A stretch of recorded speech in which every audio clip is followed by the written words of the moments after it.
अदिति के पुत्र आदित्य कहलाते हैं और दिति के दैत्य। दैत्य मतलब दानव, दानव मतलब असुर, असुर मतलब इनडायरेक्टली राक्षस, अर्थात जो वेद विरुद्ध कार्य करे उसको असुर दानव दैत्य कहा जाता है। और वेद में जो कुछ कहा गया है उस अनुसार जो अपने जीवन यापन करते हैं उसको देवता कहलाते हैं, देवता कहा जाता है। तो इस हिसाब से हम लोग वर्तमान संसार की स्थिति को देख सकते हैं कि सनातन धर्म के विरुद्ध, मैं डायरेक्टली नाम नहीं लूँगा लेकिन आप लोग समझ जाइए कि सनातन धर्म के विरुद्ध जो कुछ संसार में चल रहा है, वृंदावन दास ठाकुर चैतन्य भागवत में लिखते हैं, कलिकाले धर्म नामे जा किछु चले, भागवत कहे तारे परिपूर्ण चले।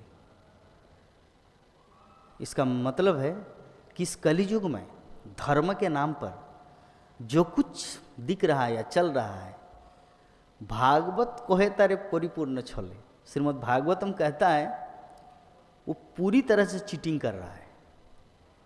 ये कौन लिखा? वृंदावन दास ठाकुर। और वृंदावन दास ठाकुर कौन है? हाँ, साक्षात व्यासदेव।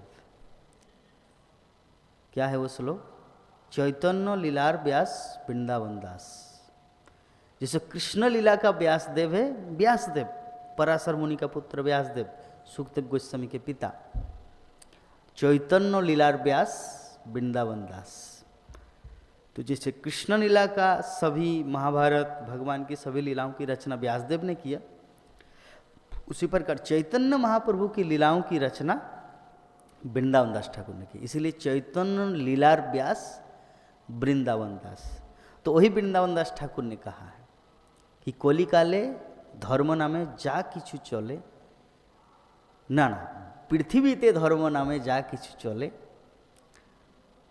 भागवत कहे तारे परिपूर्ण चले। आप लिख रहे हैं श्लोक को, पृथ्वी ते, कली नहीं होगा, हाँ, पृथ्वी ते धर्म ना है जा किछु चले, मतलब इस पृथ्वी में धर्म के नाम पे जा जो कुछ चल रहा है, श्रीमद् भागवतम कहता है कि पूरी तरह चीटिंग कर रहा है, ठग रहा है।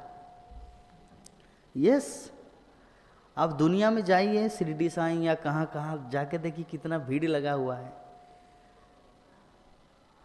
पूरा भीड़ लगा हुआ है। लोगों को लगता है यही धर्म है, यही तो कलियुग है। श्रीमद् भागवतम के 10वें स्कंद में वर्षा ऋतु का वर्णन आता है, और वर्षा ऋतु के प्रसंग में एक आर्टिकल दिया है, वो मैं बहुत दिन पहले पढ़ा था, एक पुस्तक है भागवत का प्रकाश, उसमें तो और डिस्क्रिप्शन दिया है। जब जापान में श्रील प्रभुपाद के पास लेटर आया था 1956 में, 1956 में जब एक लेटर आया था, एक धर्म संस्थापना, मतलब कि जितने संसार के धर्म हैं उनमें से सर्वोपरि धर्म कौन सा है, तो इसमें रिप्रेजेंटेटिव के रूप में श्रील प्रभुपाद को भी बुलाया गया था।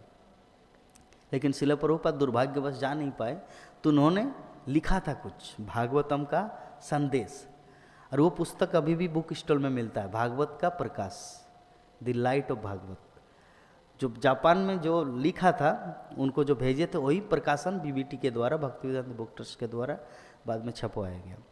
तो उसमें श्रील प्रभुपाद एक लेख लिखते हैं कि वर्तमान संसार की धर्म की अवस्था कैसी है, उस पुस्तक में वर्णन है। वो श्रीमद् भागवतम के 10वें स्कंद के वर्षा ऋतु प्रसंग में आया है।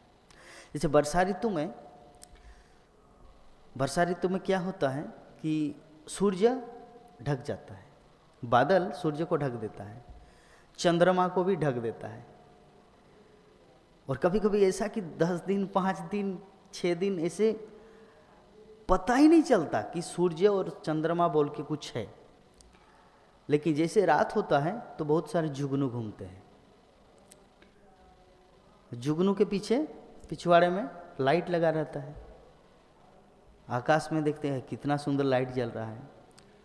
तो साधारण प्राणी, साधारण लोग ऐसे सोच सकते हैं, अरे प्रकाश का जो स्रोत है ना, ये सब जुगनू है। श्रील प्रभुपाद मेंशन किए है वहाँ पे, तो जुगनू है, प्रकाश का जो स्रोत है ना जुगनू है। तो कलियुग की अवस्था, ये जो इतने सारे ये धर्म है वो धर्म है, ऋषिकेश जाओ, हरिद्वार जाओ, ये जाओ, वो जो ये बाबा वो बाबा, ये कौन जल गया, कौन ये सब जितना कुछ है ना वो जुगनू की तरह है। तो श्रील प्रभुपाद कुछ देर के बाद और एक कलम चलाते हैं वहाँ पे और लिखते हैं, क्या लिखते हैं? परंतु जैसे कलयुग की अवस्था अंधकार रात्रि के समान है और प्रकाश के स्रोत जुगनुओं को देख के लोग निर्णय लेते हैं। उसके बाद परंतु कभी कभी इस कलियुग रूपी अंधकार रात्रि में भी सूर्य और चंद्रमा दिखाई देता है, मतलब चैतन्य महाप्रभु और नित्यानंद प्रभु, सूर्य रूपी चैतन्य महाप्रभु और नित्यानंद प्रभु रूपी चंद्रमा कभी कभी दिख जाते हैं और हरे कृष्ण महामंत्र संकीर्तन आंदोलन की ध्वनि सुनाई पड़ता है। तो हम लोग कली युग में ही हैं, हम लोग तो सत्य युग में नहीं है, हम लोग तो कली युग में ही हैं, अर्थात अंधकार रात्रि में ही हैं और जुगनुओं को भी देख रहे हैं, लेकिन हम लोग सूर्य और चंद्रमा रूपी जो असली प्रकाश के जो स्रोत है वो समझ में आ गया हमें, लेकिन संसार के बाकी जीवों के पास तो ये समझ है नहीं। किसी ने उनको सिखाया माता पिता ही भगवान होता है, किसी ने सिखाया मौसी भगवान होता है, किसी ने सिखाया चाची भगवान होता है, किसी ने सिखाया कि बरगद का पेड़ में जल डालना भूत प्रेत तो ही भगवान होता है, लेकिन किसी को आइडिया ही नहीं है। जैसे आज भागवतम क्लास आप लोग सुबह अगर सुने हैं, प्रभु जी ने एक सुंदर चीज़ बोला जो हम लोग कई बार सुने हैं कि श्रील प्रभुपाद जब इस्टेब्लिश कर रहे थे कृष्ण कॉन्शियसनेस मूवमेंट अमेरिका में रजिस्ट्रेशन जब कर रहे थे अमेरिकन गवर्नमेंट एक्ट के तहत, तो सामने एक प्रभु जी ने क्या बोला उनको कि गॉड कॉन्शियसनेस। ये हम लोग कई बार सुने हैं, लेकिन देखिए भक्तों के संतों के मुख से ना नई नई ऊर्जा नई नई शक्तियाँ वितरित होती है। तो श्रील प्रभुपाद ने बोला कि गॉड कॉन्शियसनेस नाम देने के बावजूद भी लोगों के मन में कन्फ्यूजन बना रहेगा कि गॉड कौन है, कृष्ण भगवान कौन है, भगवान कौन है भगवान। कोई सोचेगा ये क्रिश्चियन जीसस क्राइस्ट है, कोई बोलेंगे हजरत मोहम्मद है, कोई बोलेंगे बाबर है, कोई बोलेंगे साईं बाबा है, मतलब लोग कन्फ्यूज ही रहेंगे। इसीलिए डायरेक्ट एकदम पॉइंट पे आ जाते हैं कृष्ण भगवान है, इसलिए कृष्ण कॉन्शियसनेस। तो ये श्रील प्रभुपाद रूपी संत वही ऐसा कर सकते हैं। तो कहने का मतलब हम लोग कली युग में हैं और कली युग में रहने के बावजूद भी हम लोग इतने भाग्यवान हैं कि जो प्रकाश का जो असली स्रोत है चंद्रमा और सूर्य, क्योंकि देखिए जगत के जीवों की अवस्था उस अंधकार रात्रि की तरह है, किसी के पास आइडिया नहीं है भगवान कौन है। सब यूट्यूब वगैरह टीवी वगैरह दुनिया में साइंटिस्ट बुक पढ़ के पृथ्वी नहीं ऐसे गोल नहीं ऐसे ये सब पढ़ के नवग्रह, साइंस को भी तो बदल दिया गया ना। हमारा जो रियल खगोल विज्ञान है, ये शास्त्रों में जो कुछ विज्ञान का वो सब तो उल्टा है। जब हम लोग स्कूल कॉलेज में पढ़ते हैं भक्त के बच्चे भी उल्टा पढ़ के आते हैं, क्या करें, वो पढ़ाया जाता है और अगर वैसा आंसर अगर नहीं देंगे तो पास नहीं होंगे।